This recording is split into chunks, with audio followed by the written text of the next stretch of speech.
Welcome to the Sisters of Sexuality 5 Shades of Play podcast, and thank you so much for tuning in. Question: are you a subscriber of our show? If not, and you've been listening in for a while, please consider subscribing as a way of supporting the growth of this channel and allowing us to keep you informed, educated, and entertained. Today's episode is sponsored by Liberator Sex Pillows and Shapes. Introducing Waves of Excitement, the Equus Wave, a revolutionary 5-in-1 positioning platform designed for ultimate pleasure. Crafted from high-density foam and adorned with a luxurious velvet cover, this discreet beauty transforms into an array of enticing angles, slopes, curves, and elevations. Experience a lift during oral sex as the Equus Wave's innovative design eases joint and neck strain. Visit Liberator.com for your Equus Wave. That's Liberator.com for added waves of excitement to your next night of passion. Hello, sexies. You are listening to Sisters of Sexuality 5 Shades of Play, and I am Taylor Sparks, your host and sex goddess for the evening. We are here for the purposes of educating, entertaining, and informing you in all areas of sexuality, sexual health, kink, relationships, and the business of sex. I am so excited every week to welcome a new guest, but today's guest, baby, you're going to enjoy this. But before I bring her on, let me tell you a little bit about her.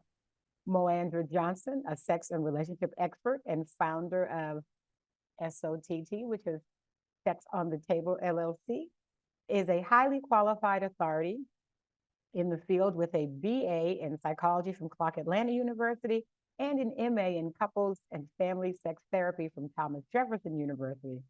She's currently pursuing a Ph.D. in Human Sexuality from the California Institute of Integral Studies.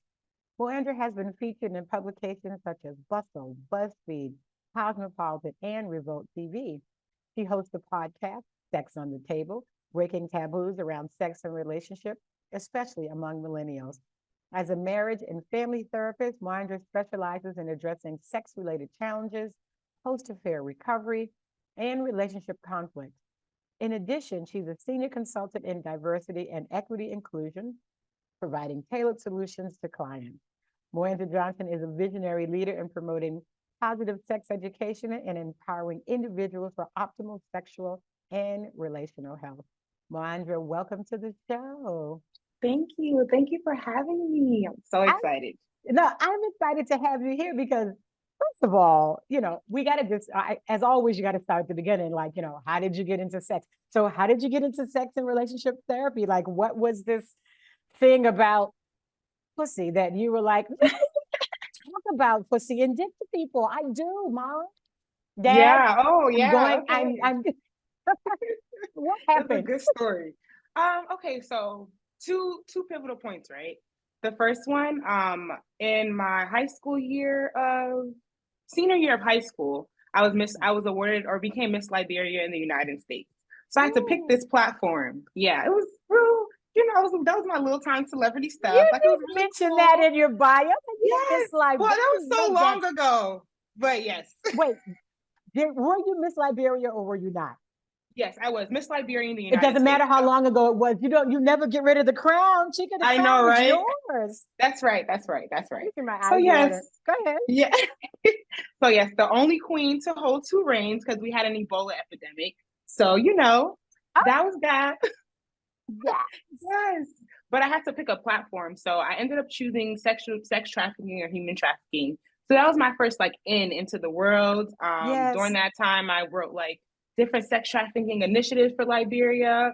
I joined a whole bunch of nonprofit organizations and just kind of was an ally in their cause. So I got a lot into the sex world, the violations of the human body, all these good things on a small level, well, big level, but not as deep as I am now. So that was just kind of a small taste of it, right? The social justice piece. So that always fuels my heart. That's my passion. Advocating for people and just breaking the taboo of sex. Because it's why can't we just talk about it? We all have sex. We all got here. Yeah. Except for the test tube babies, but we won't talk about them. That's 2023. But yeah, we all got here some kind of way, right? So that was like phase one, but I didn't really like, oh, I want to be a sex therapist, or like this is gonna be long term. Did my year and a half, I was going to college. So I'm like, okay, new world, time to explore. Then I hit Clark. And so I had this amazing professor. His name is Dr. Christopher Bass, and he was a sex therapist, but we didn't know. I was a part of the honors program, and so he was just like all these different things on campus. And I never knew he was a specialized like sex therapist. This man has research, all these things. Oh wow! And I had no idea. Yeah. So I joined his human sex class. It was one of our electives for psychology major, and that blew minds. I was like, oh, this is it. So I get on the computer. I'm like, how do you your journey to sex therapy? There's all these like wonky things. Like there's really no pathway. I had all my professors on me, and they were just like, you got to do research. You got to do this thing. So now I was like set. Whatever I did was going to be sex therapy related. Something in the field. So whatever project they made me do, it was like related to sex therapy, or like sexuality. And all my professors was like, you want to do what? And Dr. Bass was like, this is what I do. I was like, what? He was like, I have clients in this. This is my specialty. Why do you think I'm teaching human sex? I was like, I've been like messaging people. This is when LinkedIn first kind of started. Yes. So I remember emailing people, calling people that are, they're like sex specialists in Atlanta. Like, hey, can I be your intern? Just trying to figure out like some type of path. And he was like, well, just stick the regular path. But yeah, all the research you do now, you can make it what you feel is needed in the sex field.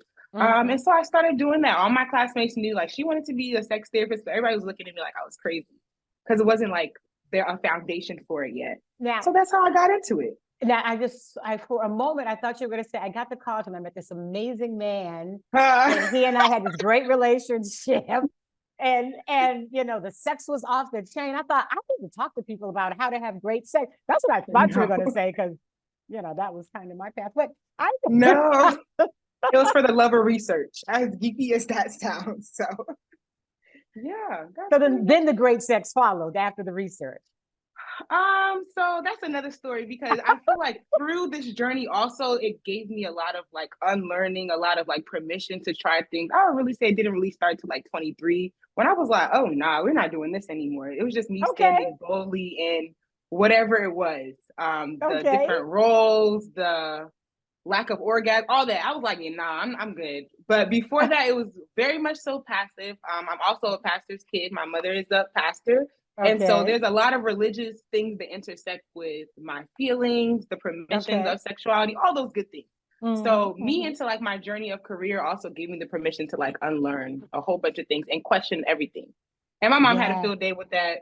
But I was so like, how was that like, when you decided this is what I'm going to, finish school with, and this is the path that I want to take as a, because just because she's a pastor doesn't mean that she doesn't understand sex. I mean, obviously she had sex because you're here, but what was her or any of the family members that might be heavily into the church, what was their comments to you or suggestions to you?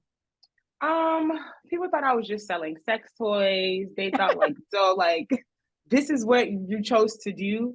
My mom, she never gave me like any negative pushback, but she definitely had questions for like everything.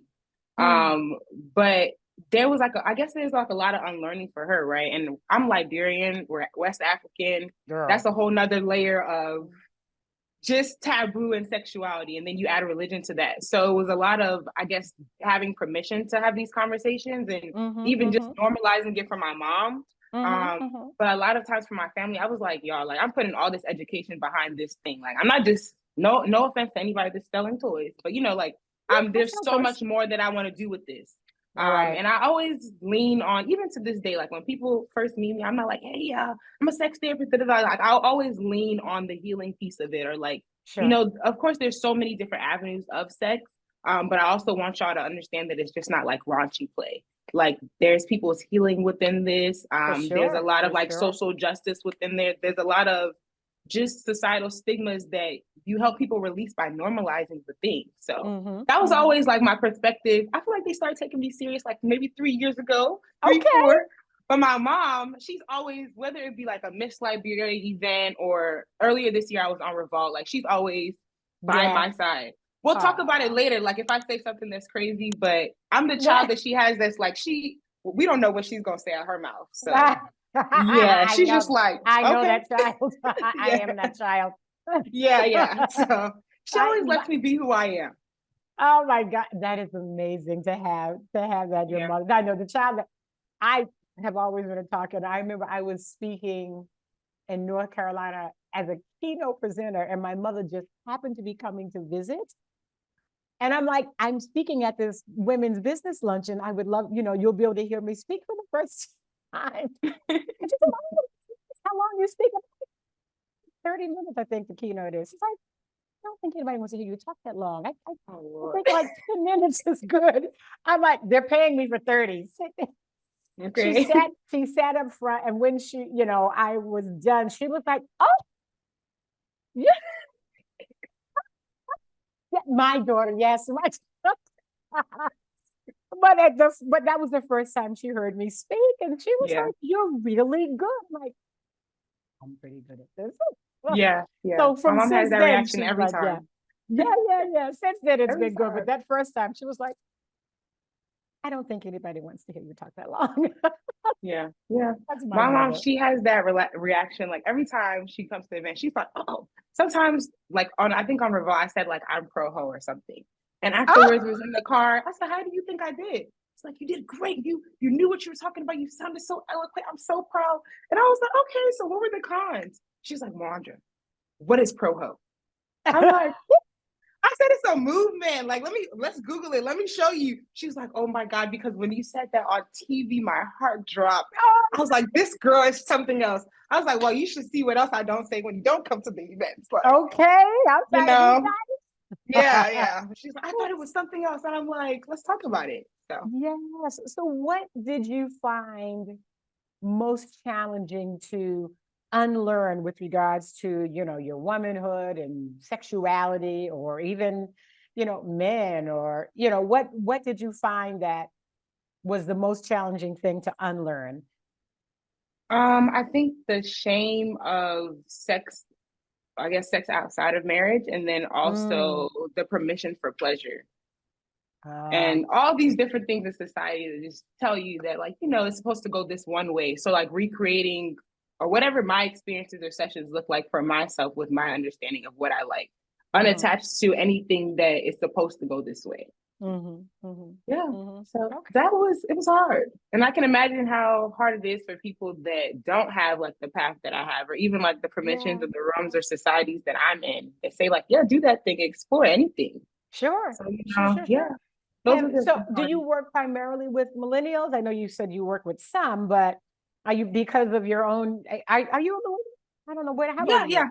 I'm a Yeah. millennial. So, We're saying hey. as a millennial, as I'm a a millennial, millennial. yeah, as a millennial, do you find yourself more?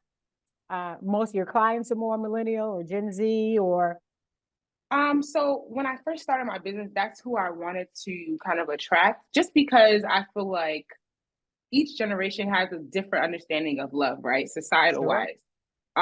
But then the millennials, we have those additions like the computer and just a whole bunch of different things that we're in a different world and space and time now.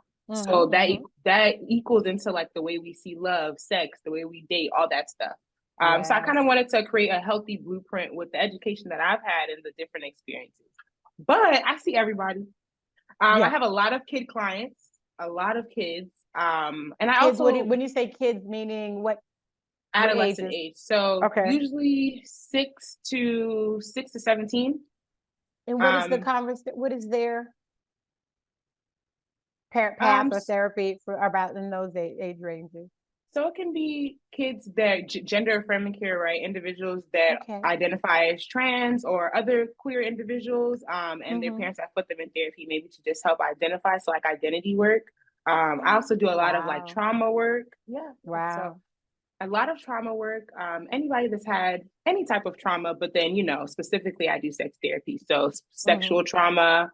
Mm-hmm. I have a lot of clients that are in sex work, so the dealing with those things that may come up, or just talking about it, or having a space to like release. And Yes. then I have a lot of, this is my favorite population right now, but I have a lot of like poly clients, a lot of clients that have multiple partners, things like that. So Mm-hmm. then we get into Yeah. like the couples realm, and I love working with couples too. So Yeah. yeah. How good is that? The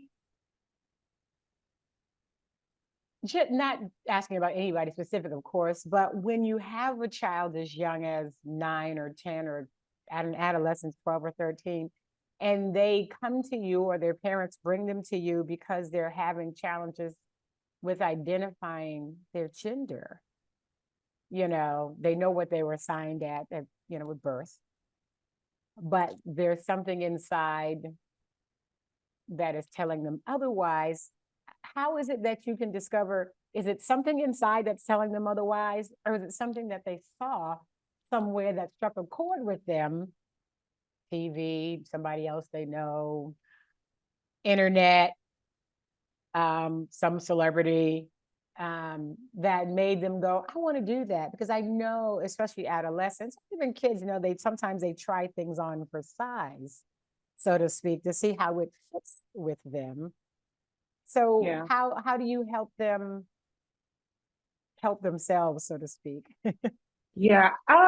So I usually I find like by the time the parent has like committed them to therapy or like, hey, we've had trouble navigating this thing, we need you to help them talk about whatever it is. It's not really it's usually it's very slim that I've had like a client where it's like, okay, you saw this thing and you're trying it on. But more so like real identity things, or like, you know, just desires, even as young as 6. But my huge belief in therapy is that, yeah, I'm a therapist, I have this education, I look at these different theories, and I might come from certain perspectives, but ultimately, like, you are the expert on your own life, even at 6 years old. Exactly. And so my job is, I'm just kind of like untangling the ball, right? Reflecting and just deepening the understanding. And I always call them tiny humans, right? So kids are people too. They have emotions, they have understanding. Yes. They're able to talk through things, and, you know, you give them the tools. So I give them feeling charts. I give them different things like that to really express and emote like what's going on with you. And ultimately give them permission. So if they're feeling like, hey, you know, I've been identified as a boy, I'm 6 years old, but I like playing in mommy's dresses. You know, like, well, let's make space for that. What do you feel like? How is that? You know, not I think that people often get stuck in traumas or different stigmas when you make a big reaction. So let's just normalize whatever it is. And I think that just through the natural journey of therapy, with giving these kids the permission or normalizing different experiences, they fall into whoever they are. So it's not really my job to like gatekeep or say like, hey, this is whatever the case. Sure. But just giving them those permissions and like giving them the tools to be equipped for whoever they grow into be. Yeah, and I'm assuming that therapy also leads to working with the parent or parents of this child, you know, together and separately. And have you found some parents having a hard time understanding how a child so young, let's say 6 or even 12, because there's some parents, you know, depending on their age when they had a child, right? That even how could a 12-year-old possibly know, you know, what they want? They haven't even been in the world. They've never had sex. You know, how could they, you know, possibly even have an understanding of identifying their gender at such a young age? You know, you know, how do you kind of uphold the parents when they're going through this transition of what they thought they had in their mind, right?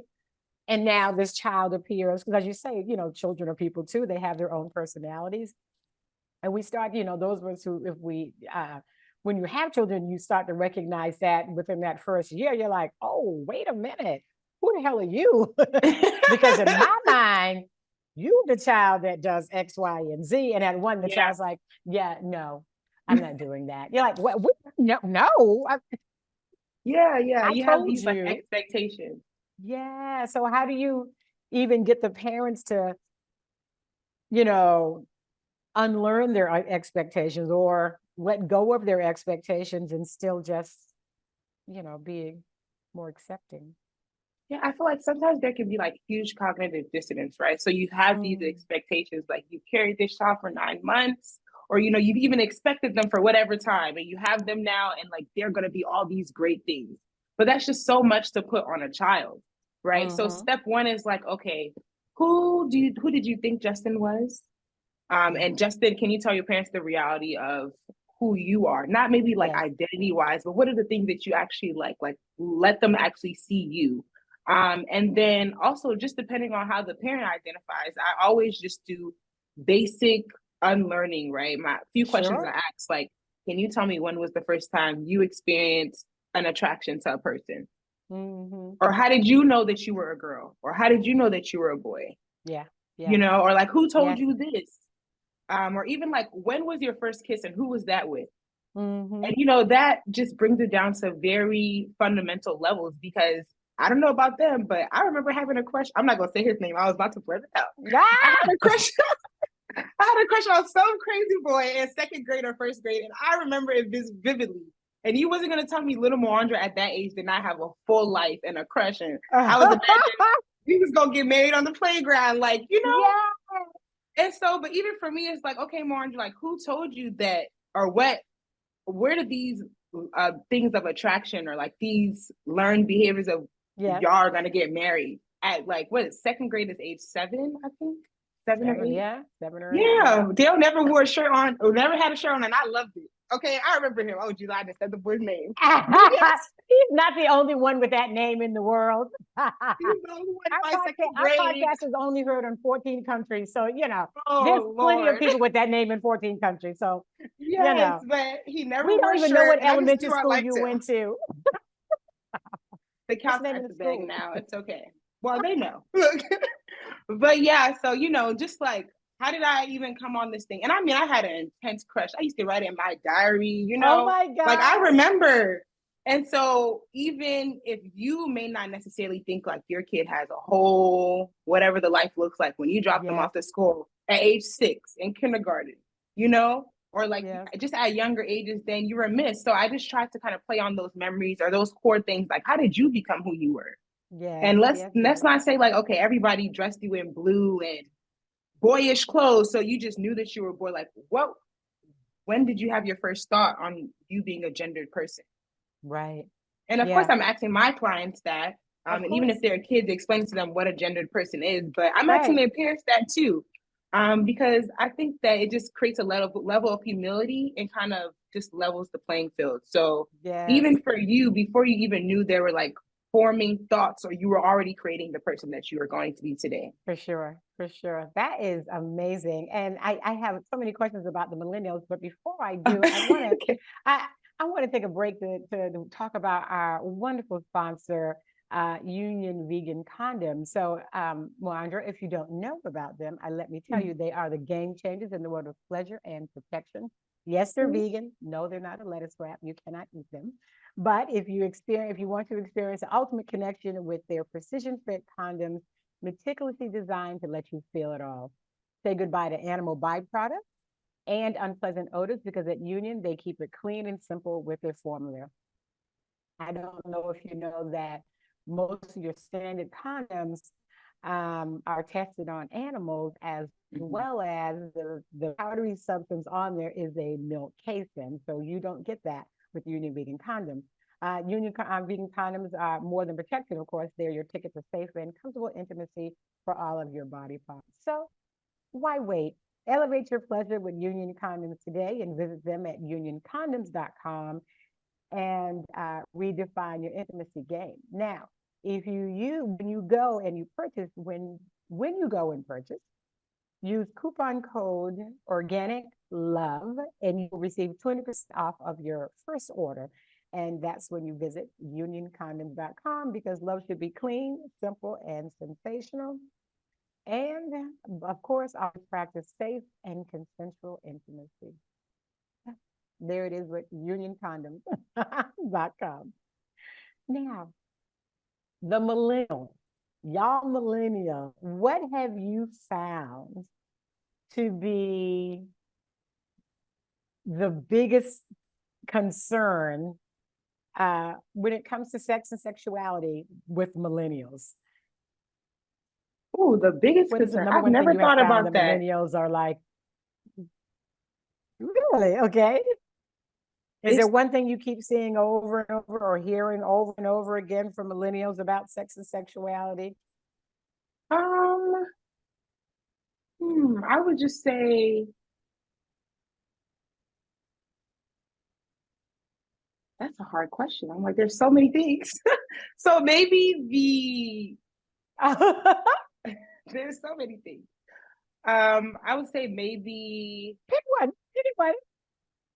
So okay, there's one way that the millennials, like our parents, used to do everything, right? Sex, the relationships, dating, all that. And then there's all the new things that we're introduced to, right? So I think the millennials are now like talking more about emotion and feeling, but then also like dating, doing more multiple dating, or at least I guess talking about it. So there's a lot of just taboos or different categories that people are now trying or being expressed to.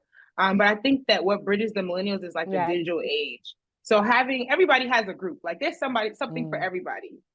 It's seldom that you feel alone, or at least that you should, because you have the access at your fingertips to go explore that. So I just think that maybe not necessarily a problem, but I think that millennials are just out here just, living their best life or having permission to try all these new things, which makes for a very interesting sexuality, so. Yeah, well, yeah, because it is such a, what is it? It's such, with the internet and people being more relaxed about different sexual relationships, like ethical non-monogamy is just everywhere. And, there's such a big push for polyamory. I don't know if you know, my book came out this summer, An African-American Guide to Ethical Non-Monogamy. Yeah, I saw that. I wrote it added to my Amazon card. It was such a... Okay, thank you. There's such a big push for polyamory. I'm like, but what about polygyny? What about polyandry? What about open relationships? What about swinging relationships? Polyamory and polygyny are not the only two things on the market. And I find I'm in so many different groups, and I find people struggling with polyamory. I'm like, because maybe you're supposed to be swingers, not polyamorous. Everybody doesn't want a relationship, or maybe it's best for you to do just an open relationship with a don't ask, don't tell kind of thing, and not these deep interconnected relationships. Everyone's not wired for that or wants to put in the work for that. Sometimes you just want to go get some sex and come home, And I think with some of the millennials, my kids are millennials, right? I think they're millennials. What's the age group for millennials? I want to say it's 95. What's the age group for millennials? I want to say it's 35 to 18. So that's 1995 to, don't have me lying, but I think that's the cutoff. Okay. Yeah. So they're millennials. Yeah. Okay. Yeah. My son was born in 91 and my daughter's born in 96. So. Okay. Yeah. The oldest ones would be like turned 32. Yeah. Yep. They're millennials. Yeah, he just turned 32 and she's 27. Yeah, I was pretty sure of it. Sure. And I'm at the end of the boomers, so there's like 4 generations between us because I had my kids late. But I've just always been really open with them about sex and sex before I had my business, just sex and sexuality. And they're just like, they've been very open to tell me all kinds of things. And I'm like, what did you say? What was that? Wait. Hold on. Let me take my mother hat. Put on my educator hat so I can hear this conversation, because I was never like, I never had those kind of conversations with my mom, So it's been easier for me, I think, than my mother, I think. Yeah, for sure. When it comes to sex and sexuality. Yeah. But, growing up in the age of me, myself being a young adult when the internet hit, I've had the opportunity to explore right along with you, with the millennials, so everything just seems, for me, okay. I'm like, why not? If that's what they want to do, why not? If that would make them happy. So I find myself more open than a lot of my friends, put it that way. Even the ones some of the ones that are younger than me are not even as open as I am about sex and relationships. And I've been ethically non-monogamous for 16 years now. So, okay. And my mom knows, and the family. What do you mean you got a boyfriend? I got 3 and a husband. And I feel like it's not even, people are not just out here just like saying that. Like 16 years, wow. But there's not like a lot of foundation for I've been doing non-ethical monogamy for 20 years, because if people and their friends were having those conversations, it kind of would have trickled down to us differently. And I know some people have been practicing that because it's just family systems and foundations. Oh yeah, it's been practiced it's been practiced since, ethical sensual non-monogamy has been practiced since slavery, and some of the things that I mentioned. Have you read Black Women, Black Love by Professor Diane No, Stewart? I haven't read that That's yet. a book you would probably really get a lot of. Yeah, so it's called Black Women, Black Love, America's War on Black Marriage. And her research is deep, deep, as it talks about, our relationships, Black women and Black men, to each other through slavery, up through the Jim Crow era, all the way up, almost just about up till today, and how white America has just basically waged war on our love for their own benefit of their own relationship.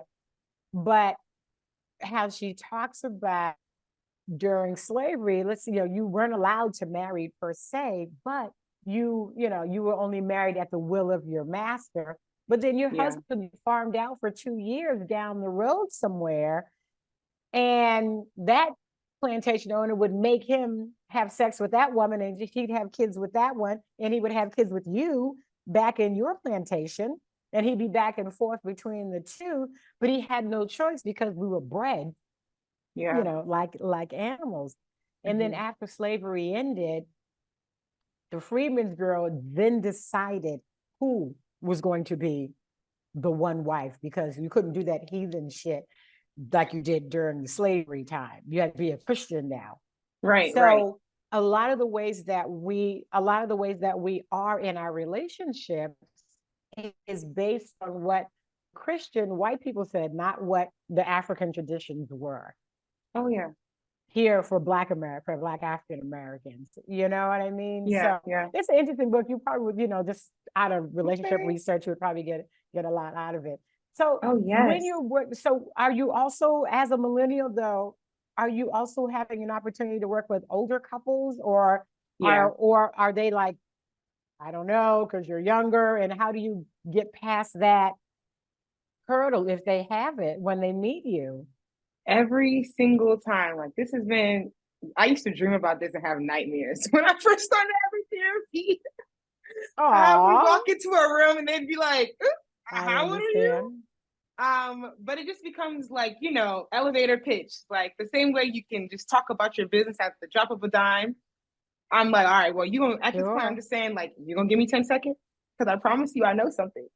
But in the beginning of my career, I look like I'm 12. I'm getting a little older now, but it's coming in good now. But I definitely look like way younger when I first started. And at the practice that I was at, it was sex therapy for everyone. So I would get people that are like 75. I would get couples that are like in their 50s. And it just gives you the practice of working with every population. But I always got the question, do you have kids? Are you married? And how old are you? How old are you first? Like, as soon as they said that, they'd be like, how old are you? I'm like, do you really think that, I understand why you asked that. I know I look young, but how do you think that's going to benefit you in therapy?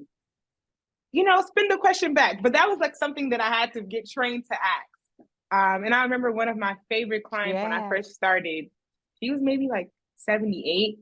And she sat down, she was like, baby, these problems is 3 or 4 times older than you.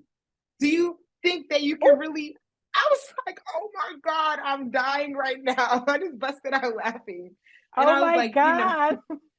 Well, first of all, why you got problems still so goddamn old would be my question. Why are they still problems?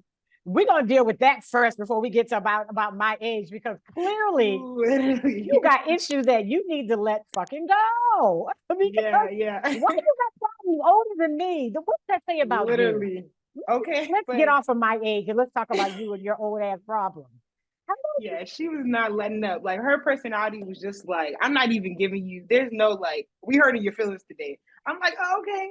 So I just told her, like, you know, right now I'm in my master's program. We are doing this marriage and family stuff around the clock. Literally, in my life, it's 24 hours. So can you tell me if you have someone that's intentionally working to help you heal through your problems 24 hours around the clock? And she was like, no. Okay, well, just give me one session. I promise you I know what I'm talking about. They said I got an old soul. She was like, okay. So yeah, and she'd be coming back. She'd be like, Mo, can we do 2 sessions this week? No, ma'am. Well, this interestingly enough, because so now that I having been younger, obviously, right? But I got my certification in human behavior. So I'm certified in DISC personalities. So I was teaching communications. I did corporate training for like 10 years, right? But at the beginning of my career, my early 30s, and I was doing, although I had kids and was married, but I went into working like with the YMCA and counselors and teachers about not only understanding the learning styles of the student, but understanding your teaching styles. And they were like, but what do you know about teaching? Because you don't have a teaching certificate, you don't have a degree in child psychology. And I'm like, because well, psychology actually deals with abnormalities, and DISC, human behavior, deals with normality, with working from a normal space. And I had that same kind of, how am I going to talk to somebody with a master's degree about learning style, about teaching styles, you know? And my mentor was like, but they don't know what you know. They don't know what you know. So you have to take it. They know what they know. They don't know what you know. And I was like, oh. He said, so you're not trying to go toe-to-toe with them with regards to the child psychology from a master or a Ph.D. perspective. You're talking about these are normalities, and this is DISC, and this is how personalities act, interact, and react with others. This is how these personalities, this is how they learn. This is how they process information.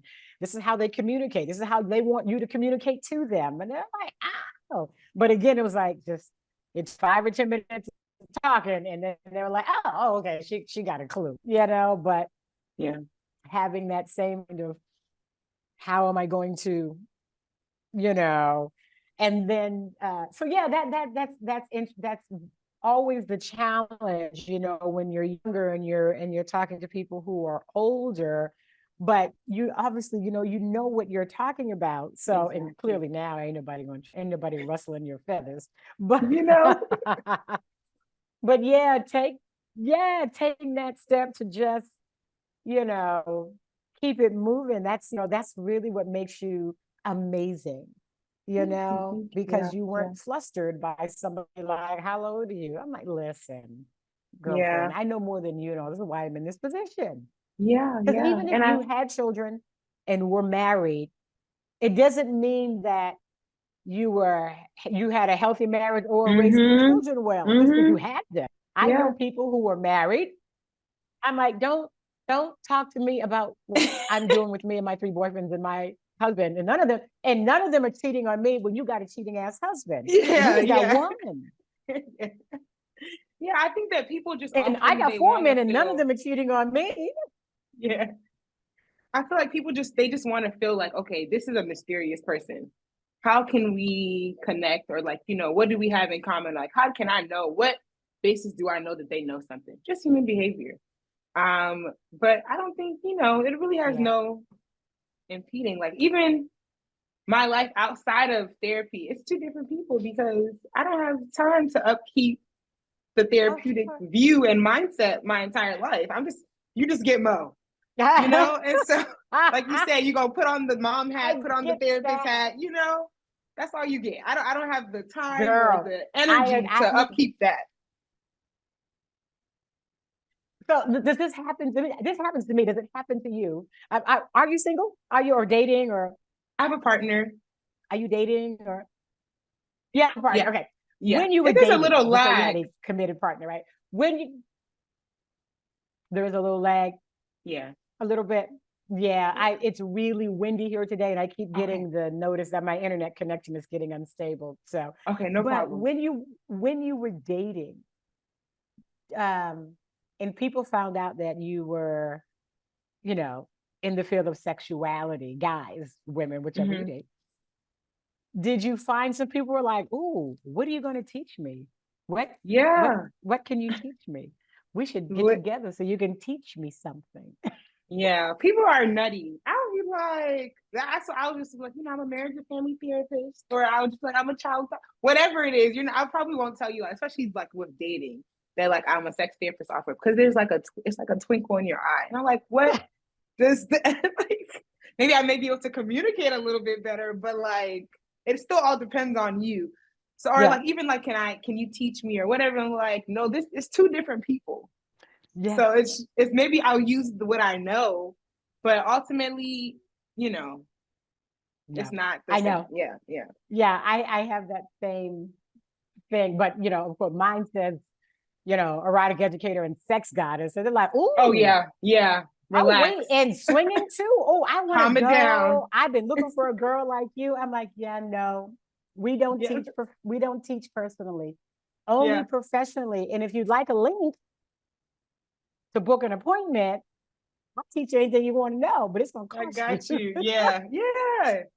So, or even like, I know sometimes my mom would be like, MoAndra, you're a therapist. I'm like, girl, and so I'll be calling her upset about something like, you won't just believe. She's like, you're a therapist. I'm like, girl, and so what? Like, let's refocus. I'm still a human. Yeah. Oh my God. So tell me, you recently launched a line of lingerie. Is that what I saw? That's recent. Yes. Tell me Yes. about that new venture. So I always wanted to start a lingerie company or a lingerie line through Sex on the Table. When I first started Sex on the Table, it started as a podcast idea, but then I learned like the sex industry is so huge. I think at that time they were projected like it's $1 trillion industry. Like just the business mind in me was like, oh, this can't only be a podcast. This has to be like a huge, we're going to put all different types of avenues in there. I want a sex store. I want a lingerie line. Like I ultimately want to manufacture things. I always wanted to have multiple legs. And so the lingerie line just finally had the time to like actually manufacture everything. The pandemic, we started in the pandemic in 2020. Oh, wow. So I formed the idea in 2019, but we actually like launched to the world in 2020. And that was right when the pandemic started. And so even with, we're going to sell these toys, and then we might have got, I think we got maybe like our first order, but then trying to like keep up the connections with China. I know you remember like everything was slow, packaging, all that crap. And so I could never hold a manufacturer, or even like once you drop one line, or you pick items or you get them to ship to you. Now we have like a slowdown for 3 months. So last year or this year was a good time. I finally like found items that I liked and I started curating everything. So that's how we came into it. So I just picked a few items I liked. I wanted it to be like a seasonal collection. But ultimately I want to design things, make it so much more inclusive.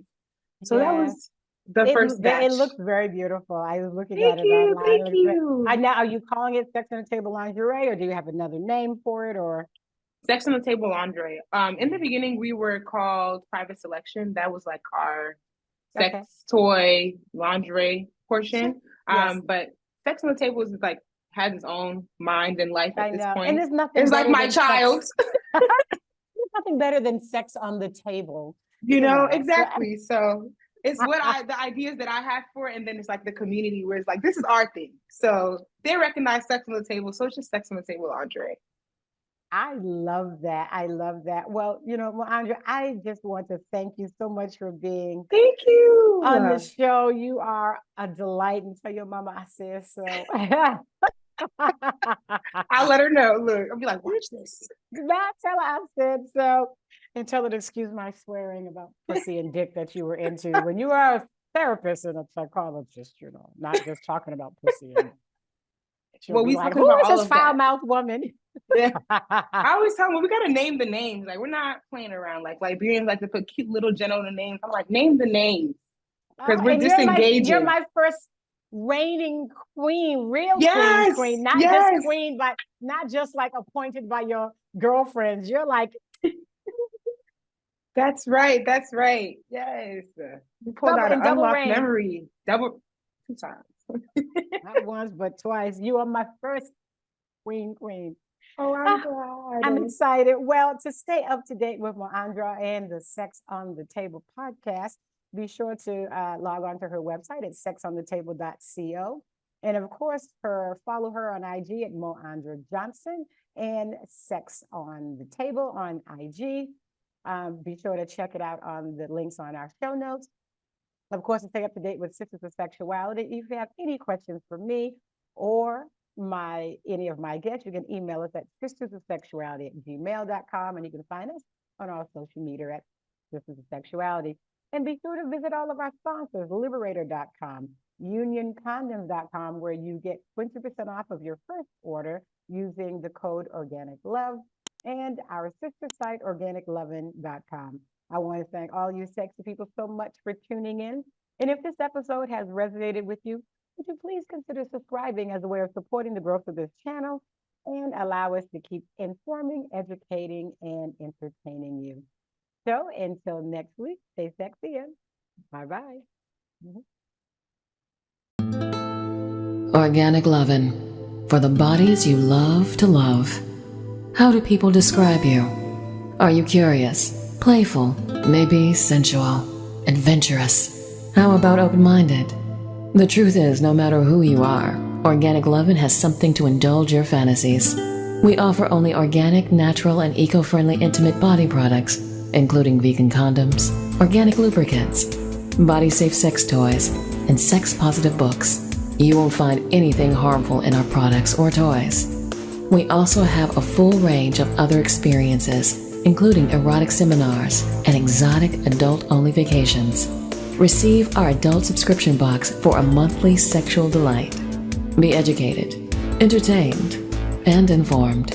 Organic Lovin', for her, for him, for you, for the bodies you love to love. Visit OrganicLovin.com. We offer shipping worldwide, so stop by the site anytime. Organic Lovin', that's LOVEN.com.